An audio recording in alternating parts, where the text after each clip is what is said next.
के महापुरुष हुए हैं। बहुत बड़े किसान थे, अरोड़ा जाति से थे। परमात्मा उनको मिले।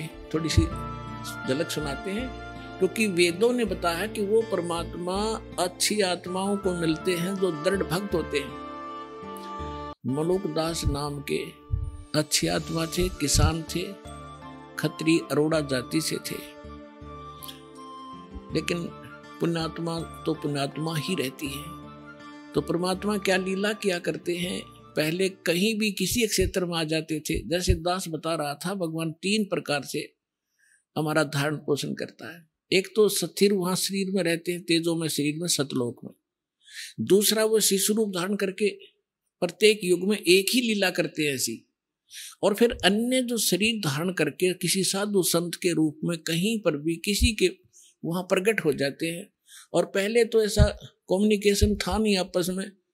150 किलोमीटर दूर कोई बैठा रहे, 10 दिन 1 महीने में पता ना लगा उसका वहां कौन रहा करता। ऐसे उस समय परमात्मा कहीं भी प्रकट हो जाते थे और वहां रहते थे 1-2 वर्ष, 4 वर्ष, 10 वर्ष, और अपना नाम गाम बताते नहीं थे। हम भी सुना करते थे कि एक साधु आया था, उसने नाम गाम नहीं बताया, पड़ा पहुंचा हुआ था और उसकी महिमा गाई जाती थी, परंतु ये नहीं पता होता था वो कौन थे, कहां से आए थे, कि वो बताया नहीं करते थे। तो ऐसे परमात्मा एक स्थान पर रह रहे थे, आश्रम बनाकर छोटा सा, और वहां से फिर उनके भक्त गांव नगर में हो जाते थे। एक गांव में 4-5 घर थे, 5-6।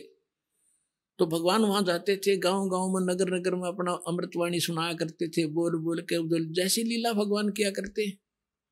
तो मलुकदास के गांव में 4-5-6 भक्त परिवार थे।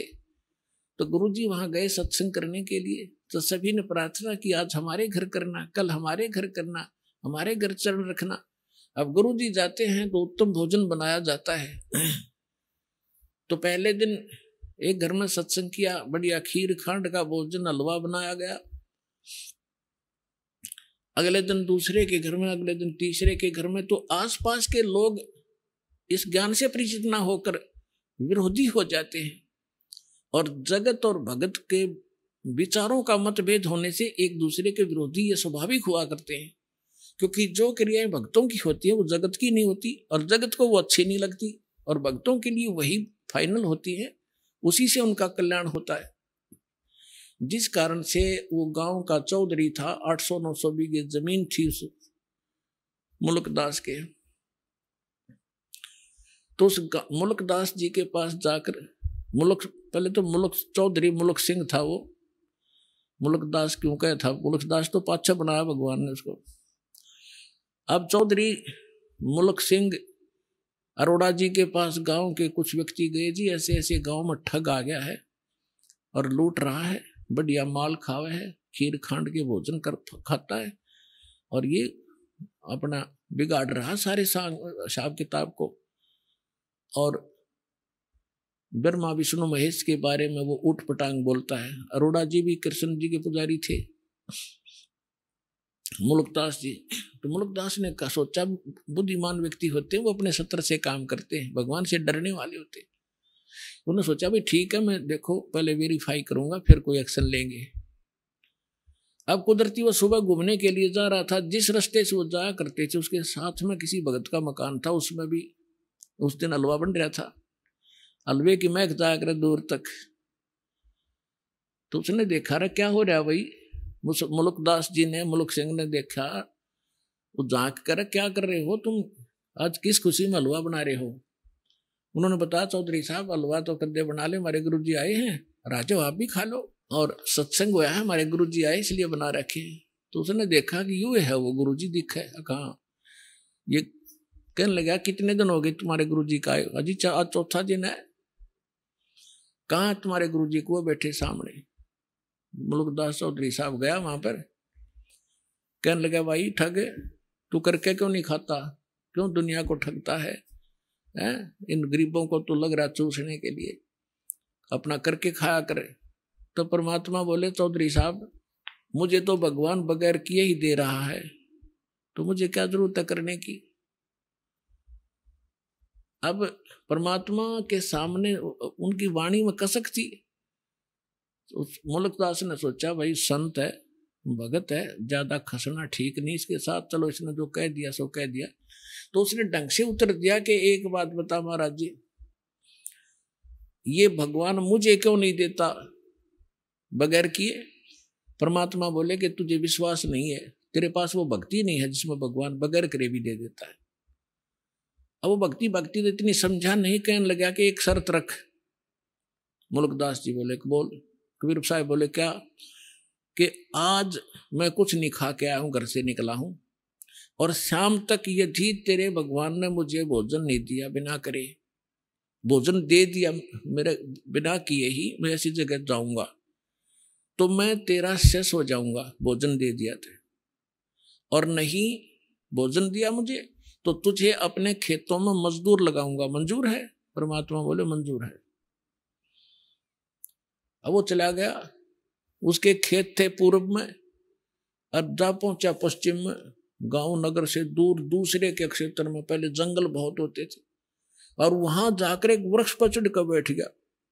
आकाश देखूंगा, मुझे कैसे यहाँ कौन भोजन करा देगा, वहां तो कोई जा ही नहीं सकता। अब उधर क्या हुआ कि ये गडरिये होते हैं भेड़ बकरियों वाले, उनका कोई त्योहार था। वो कहने लगे भाई एक खीर बना लो, चावल घर से ले आए थे वो।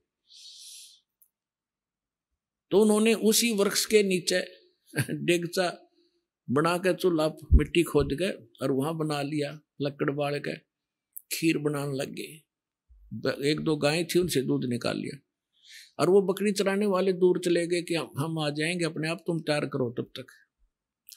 उसके साथ से एक रास्ता जाता था, और उस रास्ते से काफी दूर कुछ घोड़ों की टाप सुनाई दी और धूल उठती नजर आई। उन खीर बनाने वालों ने, उनका तो पता था, जंगल में उनको ज्ञान होता था कि ये कोई डाकू आ रहे हैं। वो तो उनको पता था रास्ता भी यही है। वो छोड़ के बनता हुआ खीर ख्यार भाग गए अपने मित्रों के पास। अब जो ही वो डाकू वहां आकर रुके, उन्होंने देखा भाई ये क्या हो रहा है इसमें, सारे नीचे उतर गए। तो उनमें से एक डाकू ने जाकर देखा कि उसका ढक्कन उठा के देखा कि इसमें खीर बन रही है। उन्हें भूख लग रही थी, डाकुओं ने कहने लगे भाई पहले खीर खावांगे, रुक जाओ। उनमें से एक समझदार सा था, वो कहने लगा कदे हमारे साथ धोखा हो जाए भाई, कोई इसमें विष डाल गया हो, पहले टेस्ट करना चाहिए, चेक करो फिर खाएंगे। तो चेक करने के लिए कोई पशु पक्षी देखने लगे भी इसमें से कुछ उसको खिलाते हैं। तो उन्होंने कहा रे बनाने वाले कहाँ चले गए, ये छुप रहे होंगे, तो देखो उनको, उन्हीं को खिलाएंगे पहले। इधर उधर देखा कोई नहीं पाया, फिर ऊपर ने देखा तो मुल्कदास बैठे ऊपर, चौधरी साहब। उन्होंने सोचा कि यही है, ऊपर छुप गया डरता। उसने उन्होंने कहा डाकुओं ने कि आजा भाई नीचे आजा।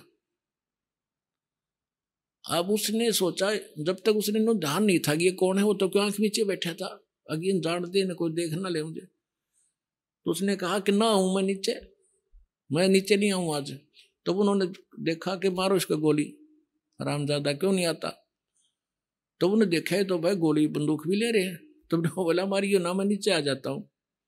वो नीचे आ गया, एक पात्र में खीर निकाल कर करके ठंडी, और कहा इसको खा। वो ने कहा मैं खीर कती नहीं खाऊं, क्योंकि प्रतिज्ञा कर कह रहा चेला बनना पड़ा चौधरी साहब ने। और उनका पक्की जचगी, किसी ने कुछ ना कुछ मिला रखा है, निकम्मे ने, पक्का चोर है। वो खीर तो नाट्य वो धक्कत खाओ, उसका दो मारे जूत ला तुम्हारी अखा बैठ के।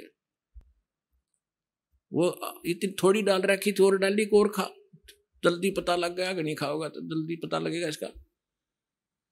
1 घंटे वहां बैठाए रखा, फिर उसने सारी कहानी बता दीजिए, मैं इसलिए नाटू था, मारो मत मरा, हमारी एक संत के साथ प्रतिज्ञा थी, आज वो सफल हो मैं हार गया। तो उन्होंने बोले बात जा तू जाते। अब उसका एक मारे जो उतर भाग लिया सीधा। अब वो जब उसके ऊपर आपत्ति आई तू डाकुआ का फंस गया, अरे इनका इन कौन पूछनी आई, मार देंगे गोली तरह। तब याद किया उसी को, हे उनके गुरु जी का नाम तो जाना नहीं था, उन गांव वालों के नाम जानता था, गांव वाले के, कि हे धन्ना के गुरु जी आज मेरी जान बचा दे, मैं तेरा पक्का चेला बनूंगा। वह जान तो बचानी थी परमात्मा ने, तो पक्की निश्चय कर लिया कि आज जान बच गई, जान दे चरण छूंगा उस महापुरुष के। तो वहां से भाग गया पूरी स्पीड तक, परमात्मा के चरणों में आकर पड़कर रोने लग गया। परमात्मा बोले सुना भाई भगवान ने सेवा करी कुछ? बोला जी आपका भगवान तो मर मर खीर खिलावा है, और मैं आपका चेला, आप मेरे गुरुजी, मेरी जान बख्श दिया आप। तो तब उस मुल्कदास ने क्या कहा, जब सारे ज्ञान से परिचित हुआ और सतलोक में ले गए भगवान, फिर वापस छोड़ा उस प्यारी आत्मा को। जपो रे मन साहेब नाम कबीर, जपो रे मन परमेश्वर नाम कबीर। एक समय गुरु बंसी बजाई कालंदरी के तीर, एक समय गुरु बंसी बजाई कालंदरी के तीर। सुर नर मुनि जन थक गए थे, वो रुक गया दरिया नीर। जपो रे मन साहेब नाम कबीर, जपो रे मन परमेश्वर नाम कबीर। काशी तज गुरु मगहर पहुंचे दोनों दीन के पीर, काशी तज गुरु मगहर आए दोनों दीन के पीर। कोई गड्ढे कोई अग्न जरावे, ढूंढा ना पाया शरीर। जपो रे मन साहेब नाम कबीर, जपो रे मन। कोई गड्ढे कोई अग्न जरावे, नेक न धरते धीर। कोई गड्ढे कोई अग्न जरावे, नेक न धरते धीर। चार दाग से सतगुरु न्यारे, अजर अमर शरीर। जपो रे मन साहेब नाम कबीर। चार दाग से सतगुरु न्यारे, अजरो अमर शरीर। दास मलूक सलूक कहते हैं, खोजो खसम कबीर। जपो रे मन साहेब नाम कबीर।